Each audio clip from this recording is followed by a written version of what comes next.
ಸ್ನೇಹಿತರೆ, ಬೆಂಕಿ ಬಿದ್ದಾಗ ಬಾವಿ ತೆಗೆಯೋದು ಅನ್ನೋ ಮಾತಿದೆ. ಬೆಂಕಿ ಬಿದ್ದೋಗಿದೆ, ಆರಿಸ್ಬೇಕು, ನೀರು ಬೇಕಲ್ಲ, ಬಾವಿ ತೆಗೆಯೋಕೆ ಹೊರಡ್ತೀವಿ. ಇನ್ನೊಂದು ಮಾತಿದೆ, ಬಾವಿಗೆ ಬಿದ್ದವನಿಗೆ ರೊಟ್ಟಿ ಕೊಡೋದು ಅಂತ. ಕೆಳಗಡೆ ಬಿದ್ದಿರ್ತಾನೆ, ಅವನಿಗೆ ನಿತ್ಯ ರೊಟ್ಟಿ ಕೊಡೋದು.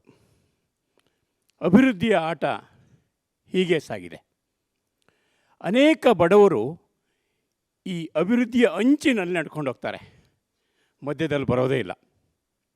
ಇಂಥ ಹೊತ್ತಿನಲ್ಲಿ ಕರ್ನಾಟಕದ ಸಂದರ್ಭದಲ್ಲಿ ನೀರಿಗೂ ಕೂಡ ಬಡತನ ಬಂತು. ನೀರುಳಿಸುವ ಪ್ರಯೋಗಗಳು ಪ್ರಯೋಗಕ್ಕೆ ಎಸೆಯುವ ಆಟಗಳಾದವು. ರಾಜ್ಯದ ಸ್ಥಿತಿಯನ್ನು ಗಮನಿಸಬೇಕು. ಕದಂಬರ ಕಾಲದ 4ನೇ ಶತಮಾನದಿಂದ ಕೆರೆ ಮಾಡ್ತಾ ಬಂದ್ವಿ.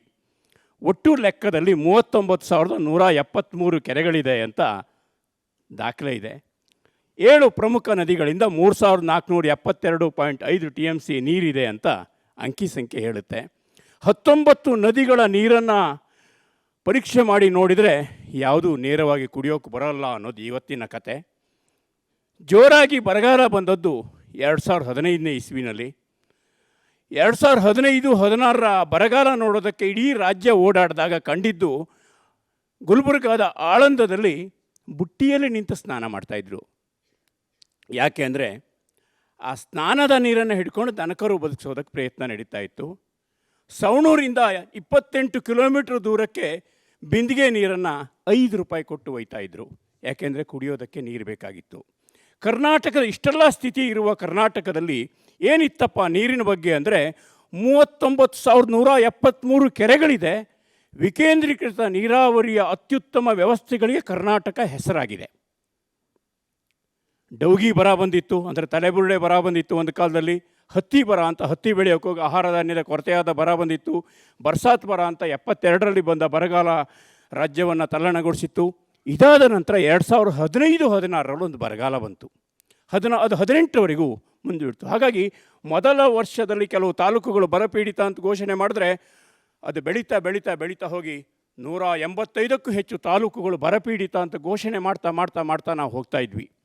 ಅವತ್ತು ಒಂದು ದಿನ ಶಿವಮೊಗ್ಗದ ಪ್ರವಾಸದಲ್ಲಿರುವಂತಹ ಶ್ರೀಯುತ ವೀರೇಂದ್ರ ಹೆಗ್ಗಡೆ ದಂಪತಿಗಳು ಬರುವಾಗ ಅಲ್ಲಿ ಸವಳಂಗ ಅಂತ ಒಂದು ಕೆರೆ ಇದೆ. ಆ ಕೆರೆ ನೋಡುವಾಗ ಹೇಮಾವತಿ ಹೆಗ್ಗಡೆಯವರು ಒಂದು ಮಾತು ಹೇಳ್ತಾರೆ, ಇಷ್ಟೆಲ್ಲ ಕೆರೆ ಇದೆ, ಈ ಕೆರೆ ಹೂಳು ತೆಗೆದರೆ ಮಳೆ ನೀರು ನಿಲ್ತದಲ್ಲ. ಯಾಕೆ ಈ ಪ್ರಶ್ನೆ ಬರುತ್ತೆ ಅಂದರೆ, ಆಗಲೇ ಬರಗಾಲ ಬಂದಿರೋದ್ರಿಂದ ಟ್ಯಾಂಕರ್ ಮೂಲಕ ಈ ಜಲಕ್ಷಾಮದ ಪ್ರದೇಶಗಳಿಗೆ ನೀರುಣಿಸುವ ಕೆಲಸ ನಡೀತಾ ಇರ್ತದೆ. ನೋಡಿ, ಬಾವಿಗೆ ಬಿದ್ದವನಿಗೆ ರೊಟ್ಟಿ ಕೊಡೋದಕ್ಕಿಂತ ಹಗ್ಗ ಕೊಡೋದು ಮುಖ್ಯ ಆಗುತ್ತೆ. ಅಂದರೆ ಅವನ ಮೇಲೆತ್ತುವ ಕೆಲಸ ಮುಖ್ಯ ಆಗುತ್ತೆ. ಅಂತಹ ಕೆಲಸಕ್ಕೆ ಚಾಲನೆ ಸಿಗಬೇಕು ಅಂತ ಧರ್ಮಸ್ಥಳಕ್ಕೆ ಹೋದಾಗ ನಮ್ಮೂರು ನಮ್ಮ ಕೆರೆ ಈ ತಜ್ಞರ ಜೊತೆಗಿನ ಚರ್ಚೆಯಲ್ಲಿ ಅದೊಂದು ಯೋಜನೆ ರೂಪುಗೊಳ್ಳುತ್ತೆ. ಹಾಗಂತ ಧರ್ಮಸ್ಥಳ ಇದು ಮೊದಲ ಬಾರಿಗೆ ನೀರಿನ ಕೆಲಸ ಮಾಡ್ತಾ ಇದೆಯಾ? ಇಲ್ಲ. 83ನೇ ಇಸ್ವಿಯಿಂದ ಅವರು ಕೆಲಸ ಆರಂಭಿಸಿದಾಗ ಅಲ್ಲೊಂದು ವಿಚಿತ್ರ ಸಮಸ್ಯೆ ಇತ್ತು. ಬೇಸಿಗೆ ಬಂದರೆ ಅನೇಕ ಬಡವರು ತಮ್ಮ ಜಮೀನುಗಳಲ್ಲಿ ಯಾವುದೇ ನೀರಿಲ್ಲ ಅನ್ನೋ ಕಾರಣಕ್ಕಾಗಿ ಬೇರೆ ಬೇರೆ ಕಡೆ ವಲಸೆ ಹೋಗ್ತಾಯಿದ್ರು. ವಲಸೆ ಹೋಗೋದಂದ್ರೆ ಕೆಲಸಕ್ಕಾಗಿ ಹೋಗ್ತಾಯಿದ್ರು. ಮಳೆಗಾಲದಲ್ಲಿ ಮಾತ್ರ ಬೇಸಾಯ ಮಾಡ್ತಾಯಿದ್ರು. ಅವರು ಹೊಲದಲ್ಲಿ ಒಂದು ಬಾವಿ ಮಾಡಿದರೆ, ಬಾವಿಗೊಂದು ಪಂಪ್ ಹಾಕಿದರೆ, ಪಕ್ಕದಲ್ಲಿ ಹರಿಯೋ ಹಳ್ಳಕ್ಕೊಂದು ಕಿಂಡಿ ತಡೆ ಅಣೆಕಟ್ಟು ಮಾಡಿದರೆ, ಮೇಲ್ಗಡೆ ಇರೋ ಕಲ್ಲು ಕಣಿಯಲ್ಲಿ ಮಳೆ ನೀರು ಹಿಡಿದ್ರೆ, ಮದಕಗಳ ಪುನರುಜ್ಜೀವನ ಮಾಡಿದರೆ ಅಂಥೇಳಿ ಸುತ್ತಮುತ್ತ 3-4 ತಾಲೂಕುಗಳಲ್ಲಿ ಅಂಥದ್ದೊಂದು ಕೆಲಸಗಳು ನಡೀತಾ ಇತ್ತು. ರೈತರು ಬೇಸಿಗೆ ಬೆಳೆ ಮಾಡೋದಕ್ಕೆ, ತೋಟ ಮಾಡೋದಕ್ಕೆ ಪ್ರಯತ್ನಗಳು ಸಾಗಿದ್ವು. ಒಂದಿಷ್ಟು ಅನುಭವ ಗಟ್ಟಿಯಾಗಿತ್ತು ನೀರಿನ ಕೆಲಸದ್ದು. ಆದರೆ ಕೆರೆ ಕೆಲಸದ ವಿಚಾರದಲ್ಲಿ ಬಂದರೆ ಪುತ್ತಿಲ್ಲದ ಹಳ್ಳಿಯಲ್ಲಿ ಒಂದು ಮದಕದ ಪುನರುಜ್ಜೀವನದ ಕೆಲಸ ಆರಂಭ ಆಗಿತ್ತು. ಇದಾದ ನಂತರದಲ್ಲಿ ಯಾವಾಗ ಸವಳಂಗದ ಕೆರೆಯ ಸ್ಥಿತಿ ಅದರ ಬಗ್ಗೆ ಮಾತುಕತೆ ಆಗುತ್ತೆ, ನಮ್ಮೂರ ನಮ್ಮ ಕೆರೆಯ ಮಾತು ಮುಂದೆ ಬರುತ್ತೆ. ಧಾರವಾಡದಲ್ಲಿ ಹಾಗೂ ಗುಲ್ಬರ್ಗಾದಲ್ಲಿ ಒಂದು 5-6 ಕೆರೆಗಳ ಪುನರುಜ್ಜೀವನಕ್ಕೆ 2016-17 ಆ ಹೊತ್ತಿಗೆ ಆರಂಭ ಆಗುತ್ತೆ. ನಾವು ಯಾವಾಗಲೂ ಹೇಳ್ತೀವಿ ನೀರಿನ ಕೆಲಸದವರು, ಕೆರೆಯ ಹೂಳಿಗಿಂತ ಮೊದಲು ತಲೆಯ ಹೂಳು ತೆಗಿಬೇಕು ಅಂತ. ಅದು ಜಲಸಾಕ್ಷರತೆ. ಧರ್ಮಸ್ಥಳ ಗ್ರಾಮೀಣಾಭಿವೃದ್ಧಿ ಸಂಸ್ಥೆ ಇದೊಂದು ಕೆಲಸ ಮಾಡುವಾಗ ಯಾವ ಧೈರ್ಯ ಯೋಚನೆ ಮಾಡಿ. ರಾಜ್ಯದ ಎಲ್ಲ ತಾಲೂಕುಗಳಲ್ಲಿ ಸೇವಾ ಕಾರ್ಯಕರ್ತರಿದ್ದಾರೆ. ಒಟ್ಟು ಮೊತ್ತ ಹೆಚ್ಚು ಕಡಿಮೆ 43,000 ಆದೀತು. ಸ್ವಸಹಾಯ ಸಂಘಗಳ ನೆಟ್ವರ್ಕ್ ಇದೆ. ಎಲ್ಲ ಗ್ರಾಮಗಳನ್ನು ತಲುಪುವ ಅವಕಾಶ ಇದೆ. ಒಂದು ಕೆರೆಯನ್ನು ನೋಡಿದರೆ ಕೆರೆ ಸುತ್ತ ಜನರನ್ನು ಸೇರಿಸಿ ಅದನ್ನು ವಿಶ್ಲೇಷಣೆ ಮಾಡಿ ಕೆರೆಗೆ ಏನು ಬೇಕು, ನೀರೆಲ್ಲಿಂದ ಬರುತ್ತೆ, ಹೇಗೆ ಕಟ್ಟಬೇಕು, ಹೇಗೆ ತೊಡಸ್ಕೋಬೇಕು, ಇದೆಲ್ಲ ಯೋಚನೆಗಳು ಶುರುವಾಗುತ್ತೆ. ಆ ಅನುಭವಗಳಿದೆಯಲ್ಲ, ಅದರಲ್ಲಿ ಬೆಳೀತಾ ಬೆಳೀತಾ ಬೆಳೀತಾ ಬೆಳೀತಾ ಕೆರೆಯ ಕೆಲಸ ಬರಪೀಡಿತ ಪ್ರದೇಶದ ಅಲ್ಲಿ ಧಾರವಾಡನೋ ಗುಲ್ಬರ್ಗನೋ ಬೀದರೋ ಈ ಕಡೆ ಕೋಲಾರನೋ ಮುಳುಬಾಗಿಲೋ ಹೀಗೆ ಶುರುವಾಗ್ತಾ ಒಂದಿಷ್ಟು ಅನುಭವಗಳು ಬೆಳೀತವೆ. ನಾವೆಲ್ಲ ತಿಳ್ಕೊಂಡಿದ್ದೀವಿ, ಕೆರೆ ಅಂದರೆ ಹೊಂಡದಲ್ಲಿ ನೀರು ನಿಲ್ಲುತ್ತೆ, ಅದು ಕೃಷಿಗೆ ಬಳಕೆ ಆಗುತ್ತೆ, ಪ್ರಾಣಿಗಳು ಕುಡಿತವೆ, ಪಕ್ಷಿಗಳು ಕುಡಿತವೆ, ಅಂತರ್ಜಲ ಹೆಚ್ಚಾಗುತ್ತೆ, ಇಷ್ಟು ಯೋಚನೆ ಮಾಡಿದ್ದೀವಿ.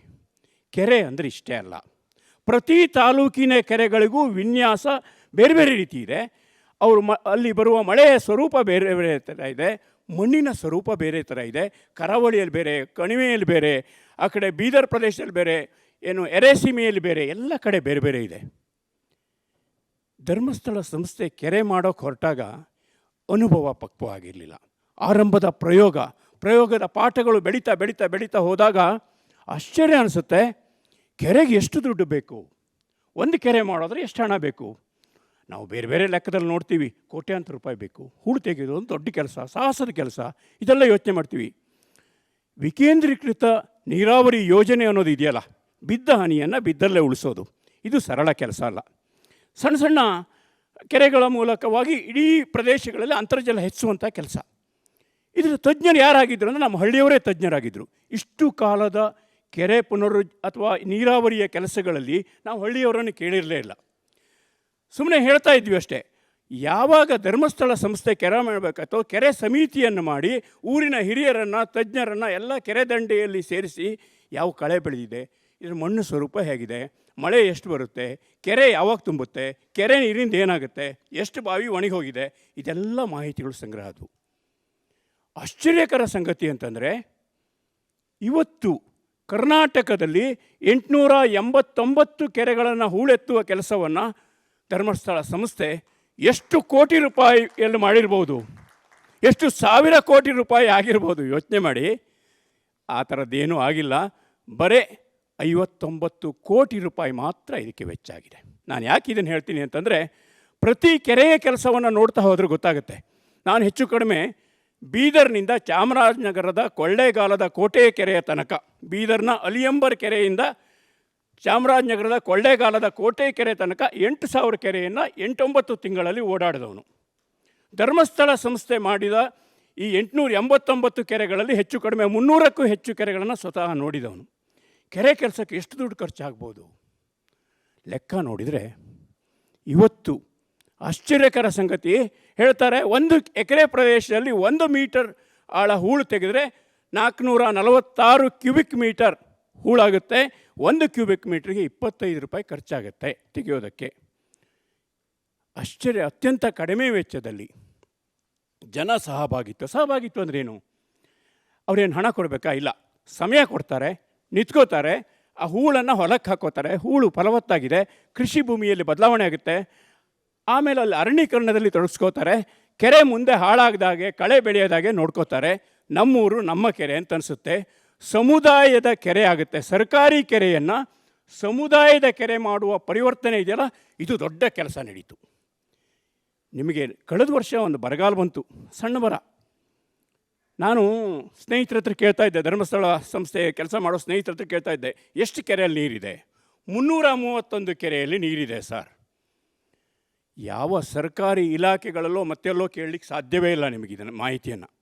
ಇವತ್ತು ಕರ್ನಾಟಕ ಬರಪೀಡಿತ ಆಗುತ್ತಾ, ನೀರಿನ ಸಮಸ್ಯೆ ಎಲ್ಲಾಗುತ್ತೆ, ಅಂತರ್ಜಲ ಸಮಸ್ಯೆ ಏನಾಗುತ್ತೆ ಅನ್ನೋದನ್ನು ಯಾವ ವರದಿಯೂ ಬೇಡ, ಸಂಸ್ಥೆ ಮಾಡಿದ ಕೆರೆಗಳ ನೀರಿನ ಕಥೆ ಏನು ಅಂತ ಅರ್ಧ ಗಂಟೆಯಲ್ಲಿ ಕೇಳಿದರೆ ಎಲ್ಲಿ ಬರ ಬರುತ್ತೆ ಅಂತ ಗೊತ್ತಾಗುತ್ತೆ. ಯಾಕೆ ಹೇಳ್ತೀನಿ ಅಂದರೆ, ಹಾಸನದಿಂದ ಶಿಗ್ಗಾಂವ್ ತನಕ ಒಂದು ಬೆಲ್ಟ್ ಇದೆ, ಅರೆಮನಾಡು ಬೆಲ್ಟು.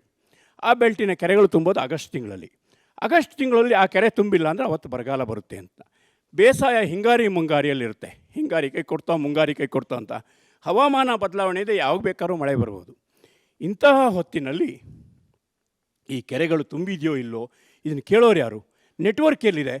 ಈ 43,000 ಜನರ ನೆಟ್ವರ್ಕ್ ಇದೆಯಲ್ಲ, ಇಲ್ಲಿ ಕೆರೆ ಮಾತಾಡ್ತದೆ. ಇವತ್ತು ಕರ್ನಾಟಕದಲ್ಲಿ ಜೀವ ಕಳ್ಕೊಂಡಂಥ ಕೆರೆಗಳು ಜೀವ ತಳೆದಿದ್ದಾವೆ. ಅಲ್ಲಿ ಕೆರೆಗಳಿಗೆ ಮರುಜನ್ಮ, ಪುನಶ್ಚೇತನ ಸಿಕ್ಕಿದೆ. ಆ ಮೂಲಕವಾಗಿ ಕೆರೆಯ ಸುತ್ತ ಕೆರೆ ಕೆಲಸ ಆರಂಭಕ್ಕೋ, ಕೆರೆಗೆ ಬಾಗಿನ ಅರ್ಪಿಸೋದಕ್ಕೋ, ಕೆರೆಯ ಹಬ್ಬಕ್ಕೋ ಈ ಕಾರಣಕ್ಕಾಗಿ ಎಷ್ಟು ಜನ ಕೆರೆ ಸುತ್ತ ಸೇರಿದ್ದಾರೆ. ಹಿಂದೆಲ್ಲ ಯಾರೂ ಕೆರೆ ನೋಡ್ತಾ ಇರಲಿಲ್ಲ. ಈಗ ಇದು ನಮ್ಮ ಕೆರೆ ಅನಿಸುತ್ತೆ, ಇದು ನಮ್ಮೂರು ಕೆರೆ ಅಂತ ಅನಿಸುತ್ತೆ.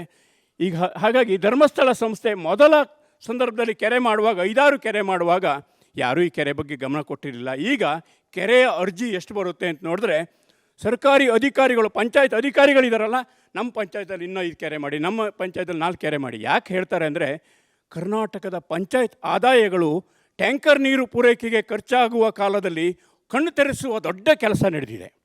ಇದು ದೇಶದಲ್ಲೇ ಕೆರೆ ಪುನರುಜ್ಜೀವನದ ಅದ್ಭುತ ಕಾರ್ಯ. ಹಾಗಾದರೆ ನೀವು ದೇಶದ ಎಷ್ಟು ಕೆಲಸಗಳನ್ನು ಉದಾಹರಣೆ ಕೊಡ್ತೀರಿ ಅಂತ ಕೇಳ್ಬೋದು.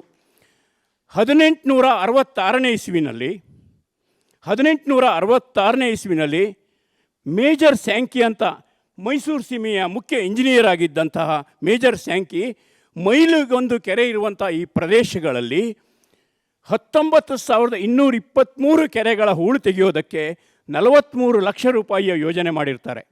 ಆಶ್ಚರ್ಯ ಅಂದರೆ ಆ ಯೋಜನೆ ಯಾರು ಮಾಡಬೇಕು, ಇಂಜಿನಿಯರಿಂಗ್ ಇಲಾಖೆಯೋ ಕಂದಾಯ ಇಲಾಖೆಯೋ ಮಾಡಬೇಕು ಅಂತ ಚರ್ಚೆ ಶುರುವಾಗಿ 10 ವರ್ಷಗಳ ಕಾಲ ಚರ್ಚೆ ನಡೆದು 77ನೇ ಇಸ್ವಿವರೆಗೆ ಮೈಸೂರು ಸೀಮೆಯಲ್ಲಿ ಬರಗಾಲ ಬಂದು ಕೆರೆಗೆ ತೆಗೆದಿಟ್ಟ ಹಣ ಬರಗಾಲಕ್ಕೆ ಹೋಗಿ ಮೈಸೂರು ಸೀಮೆಯ ಕೆರೆಗಳು, ಸರಣಿ ಕೆರೆಗಳೆಲ್ಲ ನಿರ್ಲಕ್ಷ್ಯಕ್ಕೆ ಒಳಗಾಗ್ತವೆ. 1911ರಿಂದ 1932ರ ಅವಧಿಯಲ್ಲಿ KRS ಏನಾಯ್ತಲ್ಲ, ದೊಡ್ಡ ನೀರಾವರಿ ಯೋಜನೆ ಬಂದುಬಿಡ್ತು. ಸಣ್ಣ ಕೆರೆಗಳ ಮಹತ್ವ ಕಡಿಮೆ ಆಯಿತು. ಆಲ್ಮಟ್ಟಿ ಬಂತು, 53ರಲ್ಲಿ ನೀರು ಕೊಡ್ತು. 72ರಲ್ಲಿ ಆ ಕಡೆ ಜಮಖಂಡಿಯಲ್ಲಿ ಹಿಪ್ಪರಿಗಿ ಬ್ಯಾರೇಜ್ ಆಯಿತು. ದೊಡ್ಡ ಅಣೆಕಟ್ಟುಗಳ ಕಡೆ ಗಮನ ಹೋಗಿ ಕಾಲುವೆಗಳ ಬಗ್ಗೆ ನೀರಾವರಿ ನೋಡಿ ವಿಕೇಂದ್ರೀಕೃತ ನೀರಾವರಿಯನ್ನು ನಾವು ಮರೆತ್ವಿ. ನೆನಪಿಸುವ ಕೆಲಸ ಯಾರು ಮಾಡ್ತಾರೆ? ಶ್ರೀ ಕ್ಷೇತ್ರ ಧರ್ಮಸ್ಥಳ ಗ್ರಾಮೀಣಾಭಿವೃದ್ಧಿ ಸಂಸ್ಥೆಯ ಈ ಕೆರೆಯ ನಮ್ಮೂರು ನಮ್ಮ ಕೆರೆ ಇದೆಯಲ್ಲ, ಹಳ್ಳಿಗೆ ಹೋಗಿ ಇಂತಹ ಕೆಲಸಗಳನ್ನು ಮಾಡಿದ್ರಿಂದಾಗಿ ಕೆರೆ ಹೂಳು ತೆಗೆಯೋದು ಹೇಗೆ ಅನ್ನೋದು ಗೊತ್ತಾಗುತ್ತೆ. ಅವ್ರದ್ದೊಂದು ಕೈಪಿಡಿ ಇದೆ. ಕೆರೆ ಹೂಳು ತೆಗೆಯುವಾಗ ಏನೇನು ಕೆಲಸ ಮಾಡಬೇಕು, ಸಮಿತಿ ರಚನೆ ಹೇಗೆ, ಅಕೌಂಟ್ ಹೇಗೆ ಮಾಡಬೇಕು, ಹೂಳನ್ನು ಹೇಗೆ ತೆಗೆಸಬೇಕು, ಇದಕ್ಕೆಲ್ಲ ಕೈಪಿಡಿ ಇದೆ. 500 ಕೆರೆ ಆದಾಗ ಒಂದು ಪುಸ್ತಕ ಬರುತ್ತೆ. ಕೆರೆಯ ಕಥನಗಳಿದೆ. ಏನು ಕಥನ ಇದೆ? ಒಂದು ಕೆರೆ ಇರುತ್ತೆ, ಹೆಚ್ಚು ಕಡಿಮೆ ಕ್ರಿಕೆಟ್ ಆಡ್ತಾ ಇರ್ತಾರೆ, PT ಕೆರೆ ಅಂತ. ಎಲ್ಲ ಕೆರೆ ಬಯಲಲ್ಲಿ ಕ್ರಿಕೆಟ್ ಆಟ, ಯಕ್ಷಗಾನ ನಡೀತಾನೆ ಇರುತ್ತಲ್ಲ. ಅಲ್ಲಿ ಇವತ್ತು ಹೋದರೆ ವಿಶಾಲ 8 ಎಕರೆ ಕೆರೆಯಲ್ಲಿ ನೀರು ನಿಂತಿದೆ. ಹಾವೇರಿ ಹತ್ರ ಒಂದು ಕೆರೆ ಇದೆ. ಆ ಕೆರೆ ಕಸದ ಗುಂಡಿಯಾಗಿರುತ್ತೆ, ಅದು ಪುನಶ್ಚೇತನಗೊಳ್ಳುತ್ತೆ.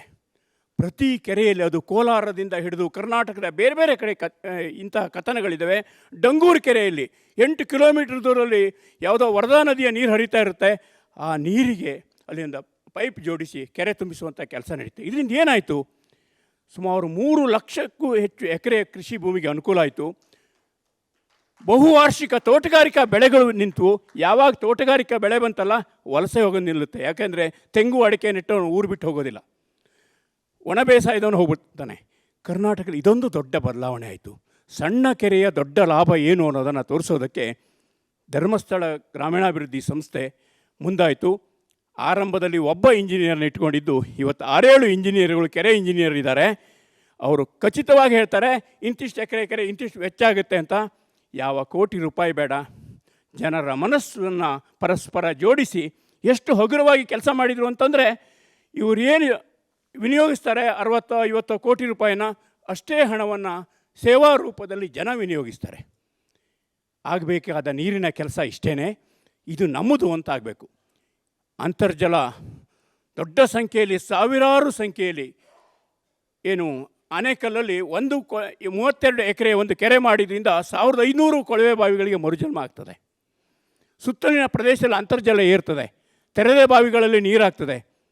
ಕೃಷಿಯಲ್ಲಿ ದೊಡ್ಡ ಬದಲಾವಣೆ ಆಗ್ತದೆ. ತೆಂಗಿನ ತೋಟ ನನ್ನಣಿಸ್ತದೆ. ಅಲ್ಲಿ ಕಿತ್ತೂರು ಹತ್ರ ಒಂದು ಹಳ್ಳಿಯಲ್ಲಿ ಮಕ್ಕಳಿಲ್ಲದ ಒಬ್ಬಳು ಹೆಣ್ಮಗಳು ಕೆರೆ ಮಾಡಿರ್ತಾಳೆ, ಯಾವುದೋ ಶತಮಾನದ ಹಿಂದೆ. ಆ ಕೆರೆ ಹಾಳಾಗಿರ್ತದೆ. ಆ ಕೆರೆಗೆ ಪುನರ್ಜನ್ಮ ಮಾಡಿದ ಮೇಲೆ ಇವತ್ತು ನೀರು ನಿಂತು ಊರಿನ ಮಕ್ಕಳು ಊರು ಬಿಟ್ಟು ಹೋಗೋದು ನಿಂತು ಅಲ್ಲಿ ಕೃಷಿಯನ್ನು ಮಾಡ್ತಾರೆ. ಕೆರೆಗೆ ಜೀವತ್ಯಾಗ ಮಾಡಿದ ಎಷ್ಟು ಕಥೆಗಳಿದ್ದಾವೆ. ಅಂಥ ಹೊತ್ತಿನಲ್ಲಿ ಕಳೆದ 2001 ದಶಕಗಳಲ್ಲಿ ಕರ್ನಾಟಕದಲ್ಲಿ 889 ಅಲ್ಲ, ಈ ವರ್ಷದ ಬಹುಶಃ 1,000 ಕೆರೆಗಳು, ಒಟ್ಟಾರೆ 1,000 ಕೆರೆಗಳ ಪುನರ್ಜನ್ಮ ಆಗ್ತದೆ. 39,000 ಕೆರೆಗಳಲ್ಲಿ 1,000 ಕೆರೆಗಳನ್ನು ಧರ್ಮಸ್ಥಳ ಸಂಸ್ಥೆ ಪುನರುಜ್ಜೀವನ ಮಾಡಿದ್ದಷ್ಟೇ ಅಲ್ಲ, ಆ ದಾಖಲಾತಿ ಇದೆಯಲ್ಲ, ಆ ದಾಖಲಾತಿ ನಮ್ಮ ತಲೆಯ ಹೂಳನ್ನು ತೆಗೆಯುವ ದೊಡ್ಡ ಕೆಲಸವನ್ನು ಮಾಡೋಕ್ಕೆ ಸಾಧ್ಯ ಆಗಿದೆ. ಕರಾವಳಿಯಿಂದ ಕರ್ನಾಟಕದ ಬೇರೆ ಬೇರೆ ಕಡೆ ಇಂಥ ಕೆಲಸ ಆಗಿದೆ. ಕೆರೆ ನೀರು ಈ ವರ್ಷ ಬಂತು, ನಿಂತ್ಕೊಳ್ತು, ಮುಂದಿನ ವರ್ಷ ನೀರಿಲ್ಲ ಅನ್ನುವ ಆಗಿಲ್ಲ. ಗದಗದ ಸೀಮೆಯಲ್ಲಿ 1 ವರ್ಷ ಕೆರೆಯಲ್ಲಿ ನೀರು ನಿಂತರೆ 3 ರಿಂದ 4 ವರ್ಷಕ್ಕೆ ನೀರು ಸಾಕು. ಯೋಚನೆ ಮಾಡಿ, ಸಣ್ಣ ಕೆರೆಯ ದೊಡ್ಡ ಲಾಭವನ್ನು ಮರೆತ ಹೊತ್ತಿನಲ್ಲಿ ಶ್ರೀ ಕ್ಷೇತ್ರ ಕೆರೆಗಳ ಕುರಿತು ದೊಡ್ಡ ಕೆಲಸವನ್ನು ಮಾಡಿತು. ಇತಿಹಾಸದಲ್ಲಿ ಓದ್ತೀವಿ, ಬದಾಮಿ ಏನು ಕಲ್ಯಾಣ ಚಾಲುಕ್ಯರ ಕೆರೆಗಳ ಸುವರ್ಣಯುಗ ಅಂತ.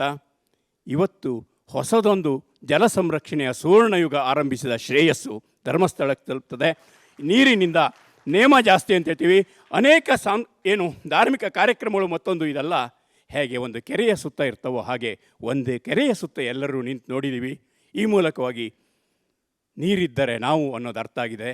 ನೀರಿಗಾಗಿ ನಾವೆಲ್ಲ ಸೇರೋಣ. ನಮಸ್ಕಾರ.